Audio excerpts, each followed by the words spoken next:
There is a moment in every relationship when she says something, anything maybe about her day, her friend, her mother, her fears, and you, being the man she trusts, respond with a solution. You offer a logical answer, a path forward, a way to fix the situation. You think you're being helpful. You think you're being supportive, but instead of relief, you see something change in her eyes, a slight closing, a subtle withdrawal. She says okay, or maybe even thanks, but the conversation dies there. What happened? What happened is not miscommunication, but misattunement. You didn't hear what she didn't say. Most men have been conditioned from boyhood to fix problems. They are taught that love is demonstrated through provision, protection, and productivity. But women, particularly in intimate relationships, often carry a different emotional language, one that values presence over performance.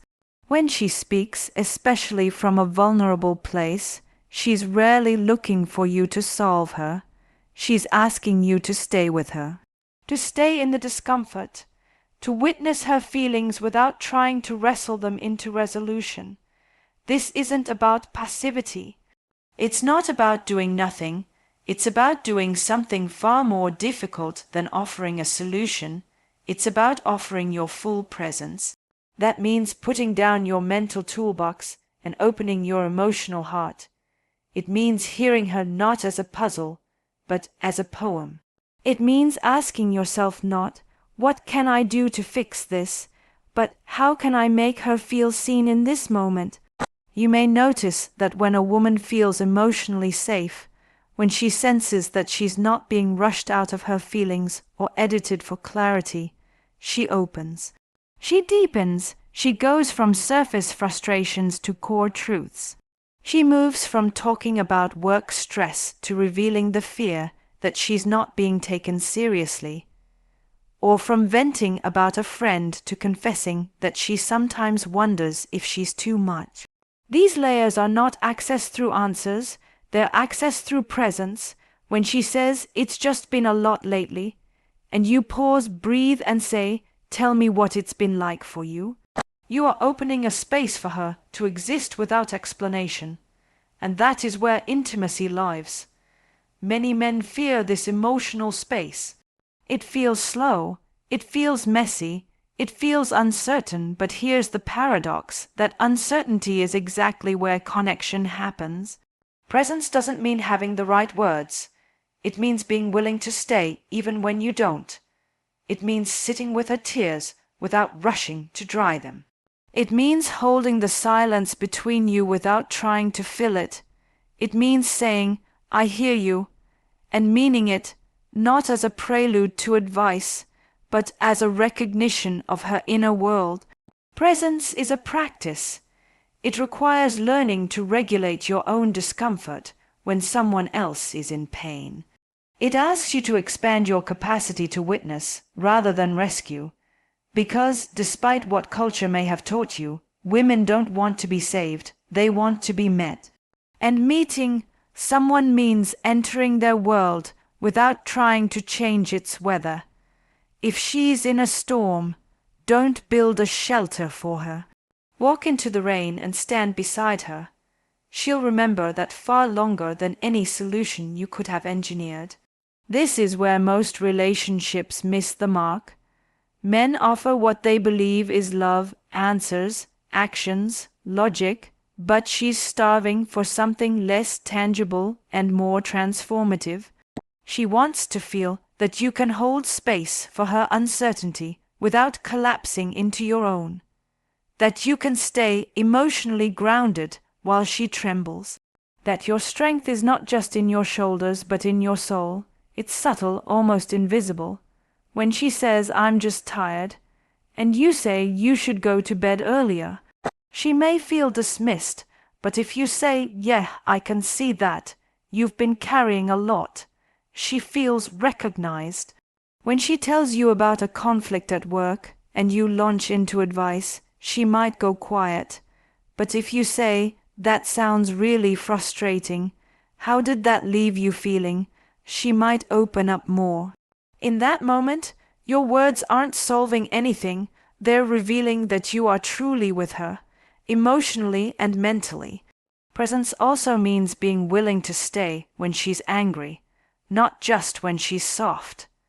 It's easy to be present when a woman is happy. It's harder when she's hurt, irritated, or pushing you away. But those are the moments she needs you the most. She may be testing, not your patience, but your capacity. She wants to know, will you stay emotionally available when it's uncomfortable? Will you see through her fire to the wound beneath it? Will you hold your own center when hers is shaking? The truth is, most women will never say, I need you to just sit with me and not fix this. Not because they don't want it, but because they've learned that asking for emotional presence often leads to disappointment. So they stop asking, they carry their longing in silence, but that longing doesn't go away. It shows up in distance, disconnection, and discontent. And men, unaware of the real need, double down on problem solving, creating a deeper wedge in the relationship. To be emotionally present is to be brave, to put down your tools and step into the unknown with her, to let her lead the conversation, to trust her emotional intelligence, to believe that your steady presence is enough. And if you do this, consistently and sincerely, she will begin to trust you in a way she never could before, not because you fixed her life, but because you made her feel less alone in it. There is something profoundly intimate about being seen, not looked at, not watched, but truly seen. In most relationships, especially those that have moved past the early spark and into the routine of daily life, what begins to erode isn't love but recognition. A woman may not tell you outright that she feels unseen, but she'll show you through her silence, her withdrawal, or her sudden emotional volatility. And yet, what she craves is not extravagant gestures or dramatic affirmations. It's something far more subtle, far more human, validation in the smallest moments. Validation doesn't mean always agreeing. It doesn't mean complimenting her on cue. It means noticing the things she doesn't expect you to notice. The tension in her jaw after a long call with her mother, the way her eyes flicker with worry before a big presentation, the fact that she wore a certain color because she knows it brings her confidence on a hard day.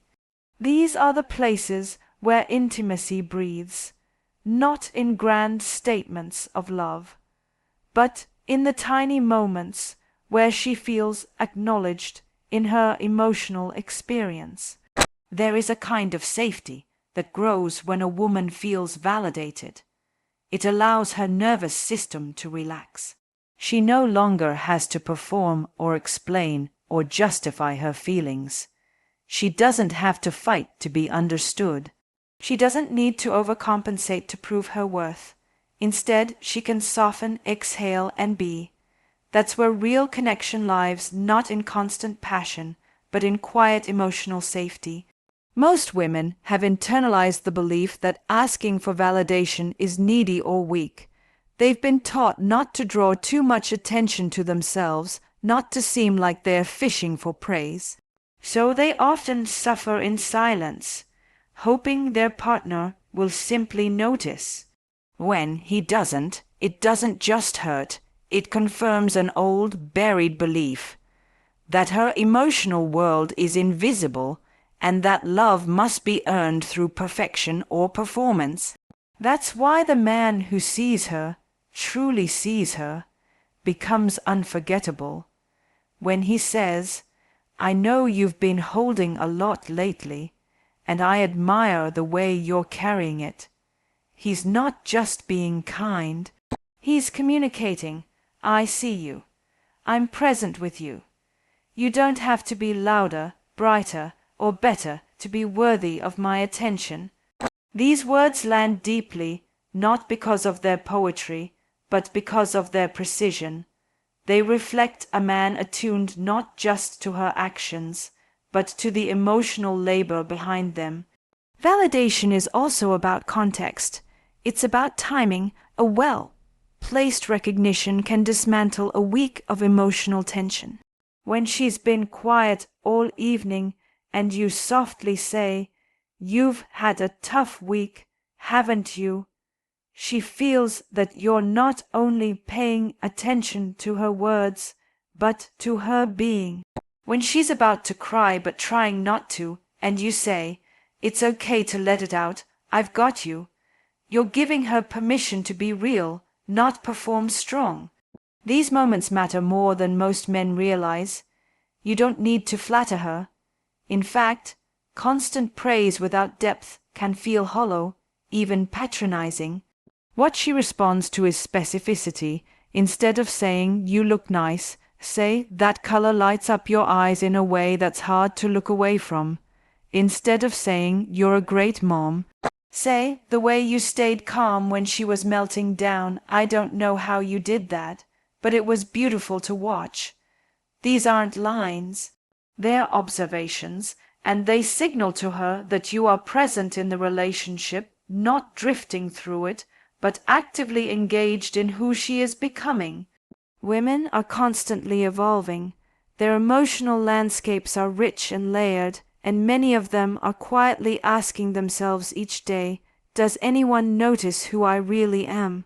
When you offer validation, you're answering that question with certainty. You're saying, "Yes, I do. I see you, not just the roles you play, but the woman you are behind them." That's the kind of acknowledgement that rewires her relationship with you. That's the kind of acknowledgement that makes her feel safe enough to be her truest self. Validation also repairs. In moments of conflict, when emotions are high and words get messy, the quickest way to de-escalate is not to defend yourself, but to reflect her truth.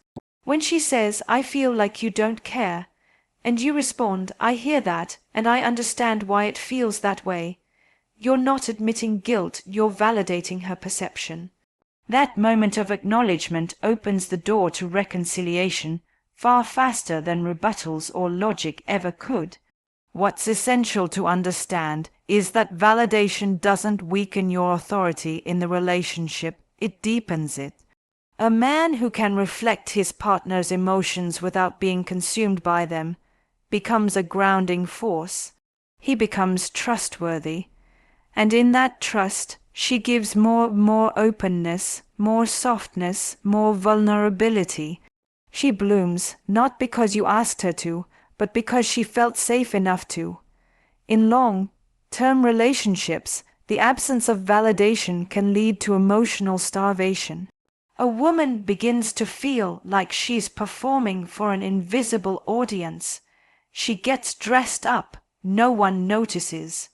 She holds the household together, no acknowledgement. She manages her emotions with care, but still hears, "Why are you so sensitive?" This accumulation of being overlooked wears her down.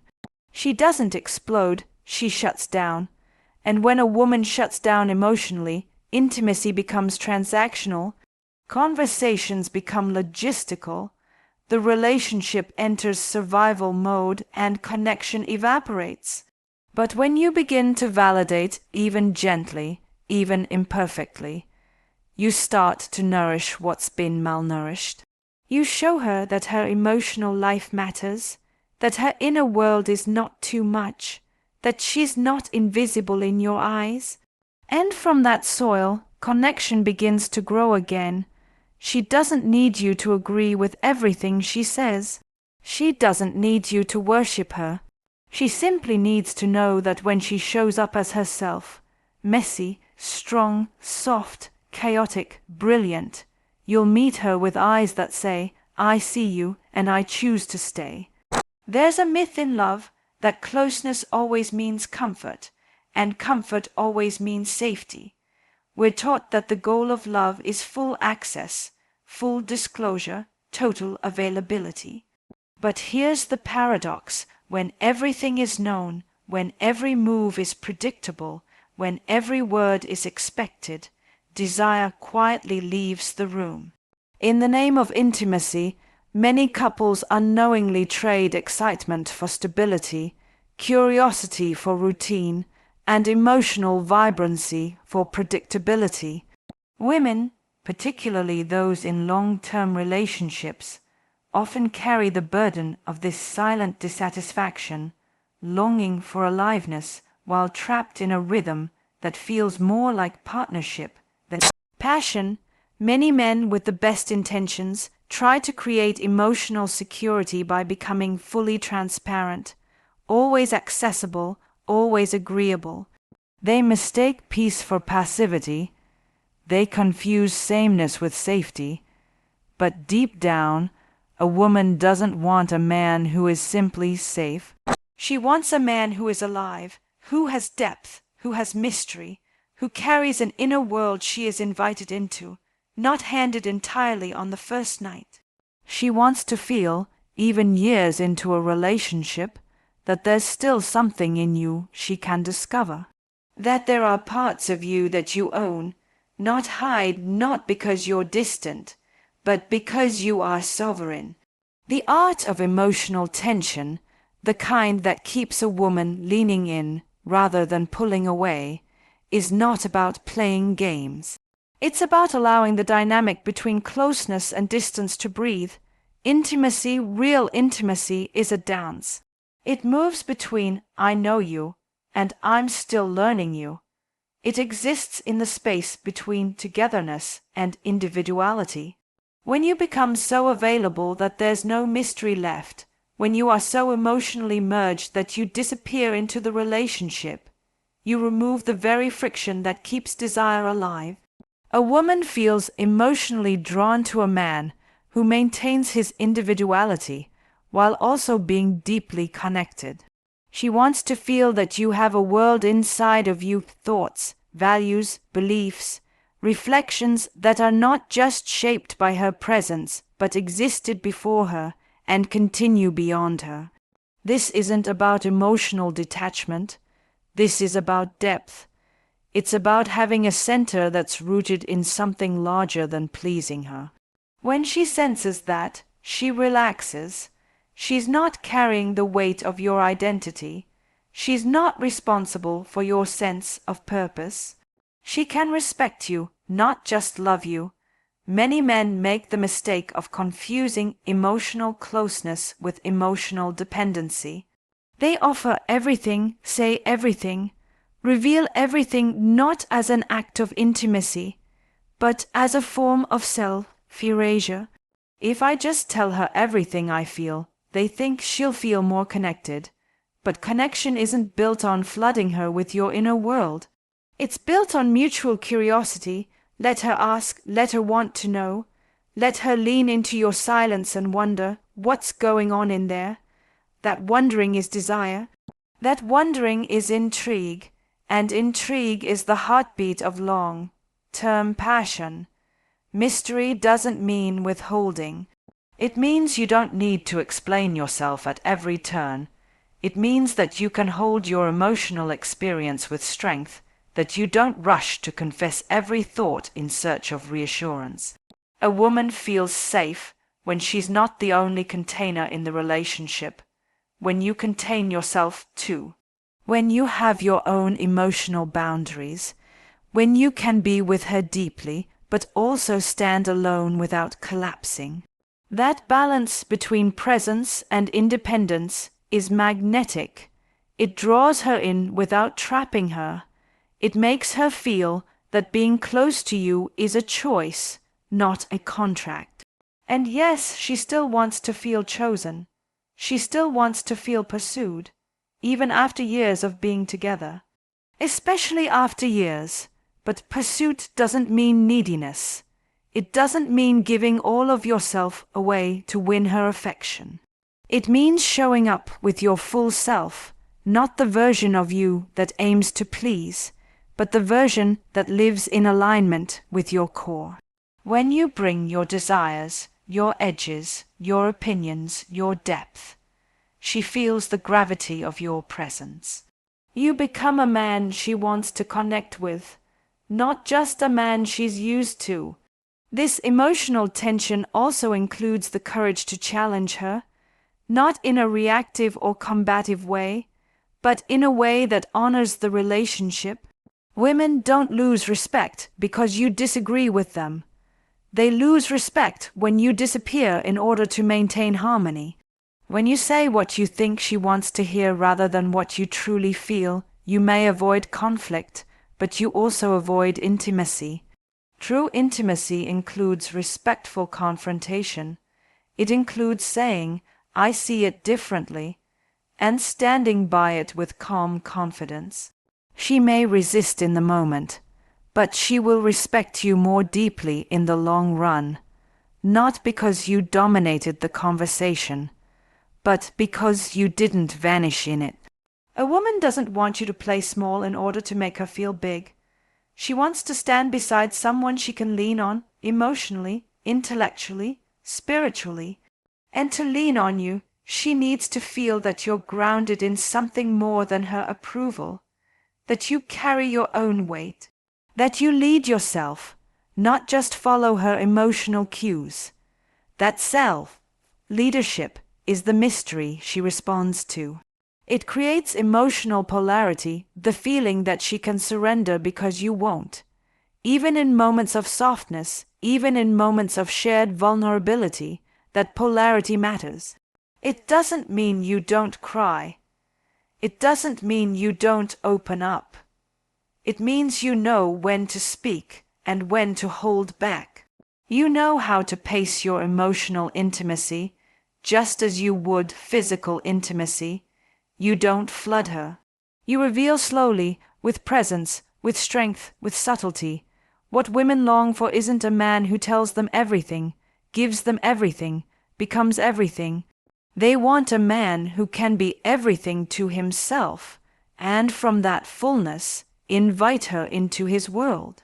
Not to lose herself in it, but to meet him there, to explore, to learn, to evolve, not because he tries to keep her, but because his presence alone makes her want to stay.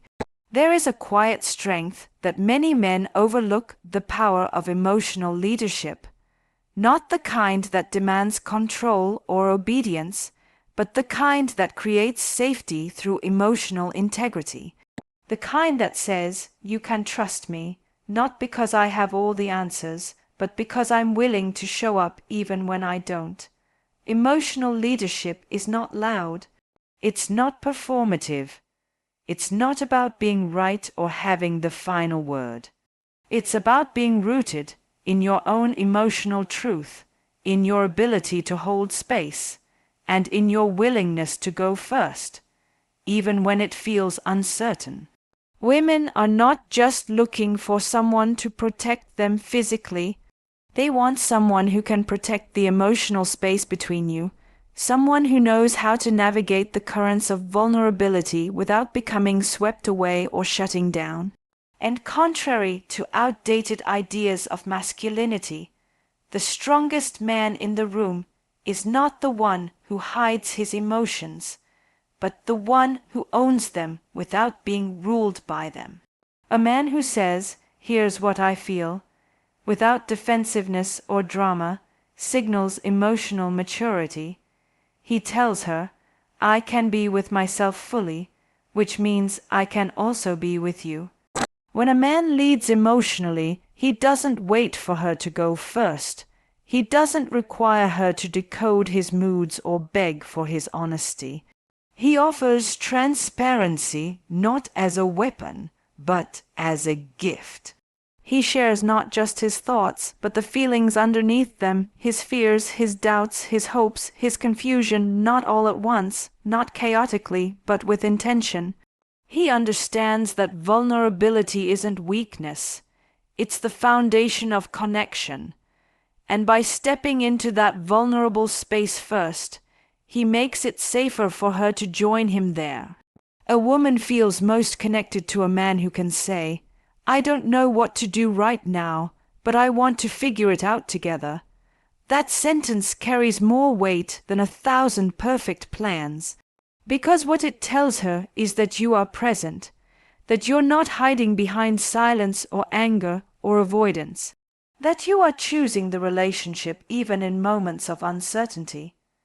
Emotional leadership is not about solving everything, it's about staying emotionally engaged through everything. This kind of leadership creates an atmosphere of trust. When you consistently show up with emotional honesty, she begins to relax.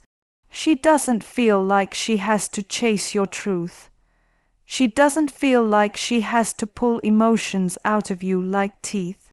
Instead, she knows that you will share because you respect her enough to let her in.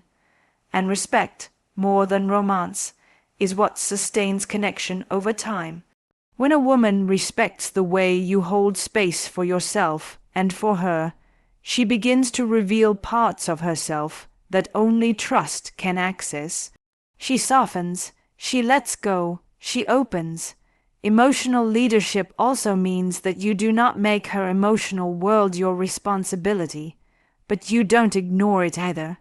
You recognize that her feelings are not problems to be solved, but experiences to be witnessed, and you do this by holding your center when she's emotional, when she's upset or confused or spiraling, and you stay grounded, not reactive, not dismissive. You're leading emotionally. You're showing her you don't scare me. Your feelings are safe here. That steadiness is what allows her to process, to return to herself, to feel supported rather than managed. And yet, emotional leadership also means you take responsibility for your own reactions. You do not blame her for triggering you. You do not punish her with silence or sarcasm. You name what's real. You say, "That hurt me," or "I felt shut out when that happened," not from a place of blame, but from a place of self-awareness. You model emotional accountability, and by doing so, you create a new standard for communication in the relationship, one where honesty is met with curiosity, not criticism. Many women carry emotional labor silently. They feel responsible for the health of the relationship, for keeping the connection alive, for checking the temperature of your moods. Emotional leadership relieves her of that burden. When you step up and say, "I've been thinking about how we communicate," or "I notice we haven't been as close lately," you show her that you are aware of the relationship, not just participating in it passively. She no longer has to carry the weight of all the awareness because you're sharing it. And this doesn't mean you become emotionally indulgent, oversharing every thought or using vulnerability as a way to demand attention. True emotional leadership is balanced, it's measured, it knows when to speak and when to listen. It values her emotional space as much as your own. It is generous but not self-sacrificing. It is open but not boundaryless. It creates a climate where both of you can express without performing and hear without defending. It also means you are willing to be wrong, that you can say, "I misunderstood," or "I reacted too quickly," without collapsing into shame. Women do not expect perfection. They expect effort, presence, growth. When you can admit your mistakes without turning the moment into a catastrophe or a shutdown, you model resilience. You show her that vulnerability can coexist with strength, that a man can hold his emotional truth and hers at the same time, and not drown. This form of leadership requires emotional risk. It asks you to put your guard down before she does, to say, "I miss you," before she pulls away, to offer insight into your interior life even when you're not sure how she'll respond. But this risk is also the gateway to emotional depth.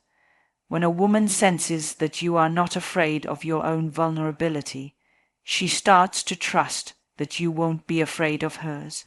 And from that place of trust, real intimacy begins to grow, not the performative kind, but the kind that withstands storms, the kind that doesn't just survive, but transforms. There are moments in a relationship that pass by unnoticed, a glance, a shift in tone, a pause too long before a reply. Most of these moments are subtle, imperceptible to the distracted mind, but to the emotionally attuned partner, they are everything. They are emotional signals quietly asking, "Do you see me right now? Can you feel what I'm not saying?" This is the art of micro-attunement, the ability to perceive and respond to the smallest emotional cues in real time. It is an invisible skill, rarely talked about and almost never taught, yet it is one of the most powerful forces in sustaining emotional connection. Women, more often than not, are attuned by nature or by nurture. They tend to notice shifts in energy, small changes in behavior, the tone behind your words rather than the words themselves. And they long, deeply and quietly, for a partner who can meet them in that same emotional subtlety, not because they want to be overanalyzed or constantly interpreted, but because when you notice without being asked, it makes them feel safe. It makes them feel cherished. It makes them feel like they matter not just in big, obvious ways, but in the fine details of your awareness. Micro-attunement is not dramatic. It doesn't always require action. Often, it's about presence. It's when you sense that she's quiet, not because she has nothing to say, but because she's holding something. And instead of asking, "What's wrong?" with a tone of impatience, you lean in gently and say, "I'm here when you're ready." That moment, though small, tells her that you are emotionally available, that you are attuned to more than just the surface, that your love is paying attention. It's when she tells you a story she's told before, and instead of tuning out, you hear it again, this time listening for what it still means to her. You don't correct her. You don't say, "You already told me that." You understand that repetition is not redundancy, it's ritual, that the telling is part of her emotional processing, and your willingness to receive it again makes her feel understood. Micro-attunement also shows up in how you respond to her shifts. Maybe she's laughing with you one moment and goes quiet the next. An untrained mind will assume the fun is over. An attuned heart will notice the change and sense that something's pulling on her. It doesn't immediately interrogate or fix, it gently makes space, sometimes with a touch, sometimes with silence, sometimes with a soft "Are you still with me?" That simple question can bring her back, not just to the moment, but to you.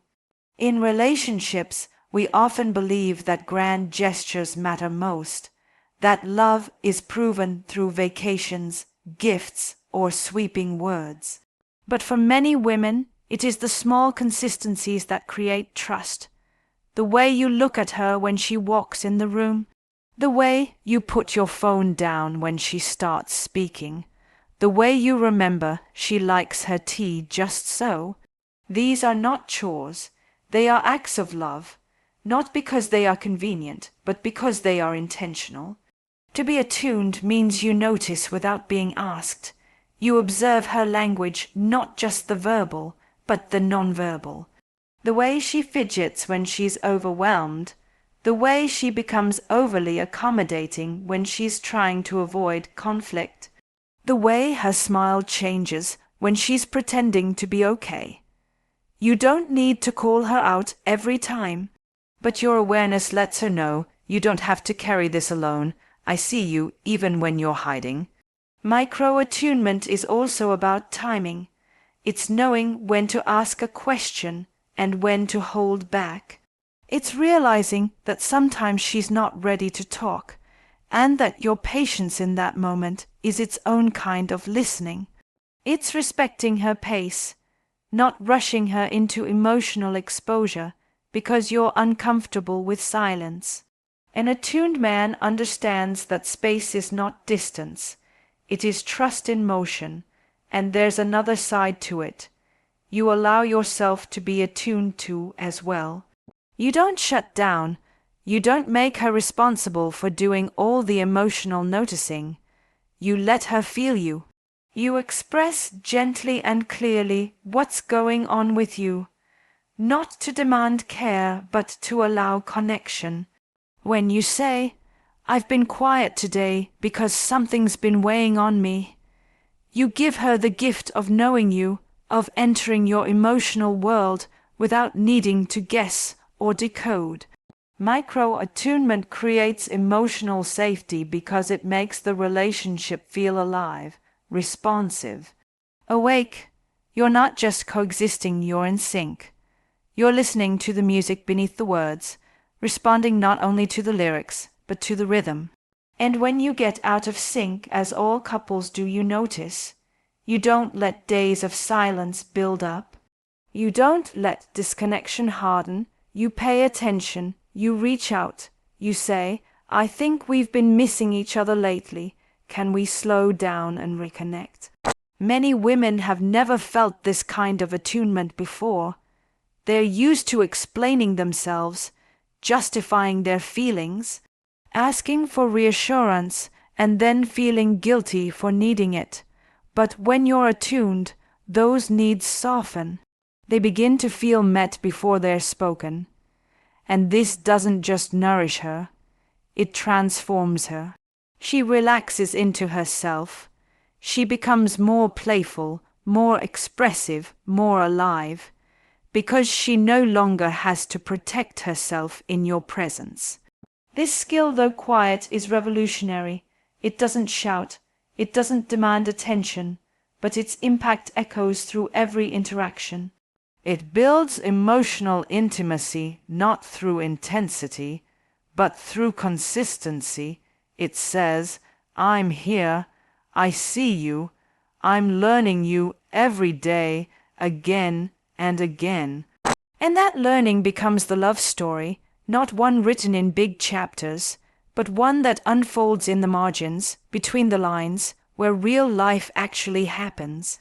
The true depth of connection in a relationship isn't built through declarations of love, extravagant gestures, or flawless communication. It's cultivated in the quiet, often unseen moments, the pauses between words, the way you hold space for her emotions, the sincerity in your eyes when you truly listen. The kind of connection women crave, the kind they rarely voice, lives in emotional presence, subtle recognition, sustained tension, authentic vulnerability, and attunement to the finest details of her inner world. When you stop trying to fix her and instead choose to feel with her, you become a sanctuary, not a solution. When you validate her without needing her to prove her worth, she no longer feels invisible in the relationship. When you keep your own inner mystery alive, she finds herself drawn to you again and again, not because she has to, but because there's still something worth discovering. When you lead emotionally, not by force, but by example, she learns to trust the space you both share. And when you attune to the small, almost imperceptible cues, you're showing her that love is not just a feeling, but a practice. This is the kind of love that heals. It doesn't perform, it understands. It doesn't overwhelm, it holds steady. It doesn't demand to be seen, it sees first. And when a woman feels seen, safe, respected, and chosen without ever having to ask, she will open in ways even she didn't know were possible. That's when real intimacy begins. That's when love stops being a word and becomes a living, breathing presence between you.